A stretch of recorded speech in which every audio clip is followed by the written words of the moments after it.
Sa wakas, meron na din akong bottle nitong Jo Malone na Gardenia and Oud Absolu, and today, isi-share ko sa inyo yung experience ko sa kanya. Ang mahal nito guys, pero ang bango-bango nito. So sa initial na spray, amoy sweet na white florals, pero amoy mo din agad yung oud, pero light. Light lang yung oud. Hindi siya yung super heavy na oud na nakakatakot gamitin, lalo na sa weather natin dito sa Pilipinas. Yung combination niya with gardenia, naging parang fresh floral oud na siya. Naglalaban yung sweetness and pagka-indolic nung white florals. Actually, amoy jasmine siya sa initial na spray. After 1 to 2 minutes, tatahimik konti si oud, and then lalamang naman si white florals. Floral na pabango, pero tatamis din kasi siya after 1 to 2 minutes. Actually, mabilis lang papasok na din yung muskiness, pero ang feminine na niya.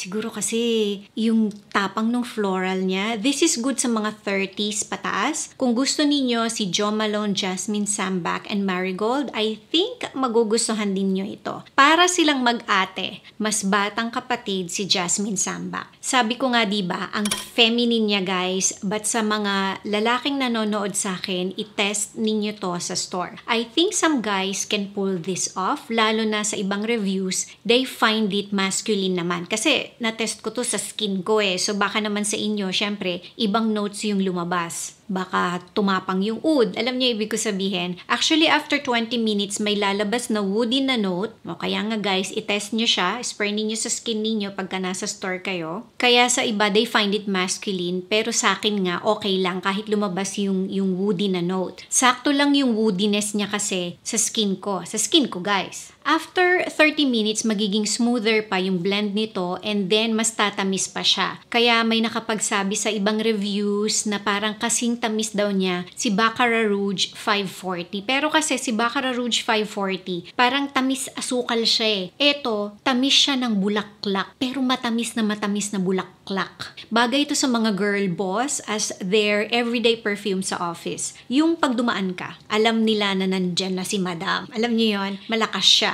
Dapat lang kasi Absolu siya na variant Mahal siya, pero I think makakatipid naman kayo kasi you only need few sprays. Maganda to pag umuulan, burr season, malamig na weather, or sabi ko nga pang office kasi hopefully naka-aircon naman kayo sa office. Sa mga ikakasal, kung gusto ninyo ng strong na white floral na pabango na amoy kayo sa wedding day ninyo, try this. Maganda din ito for date nights. So, ayan na guys. Ano yung favorite ninyo na Jo Malone Intense or Absolu na variant? Mag-comment nga kayo below. Thank you for watching and see you again on my next video. Bye!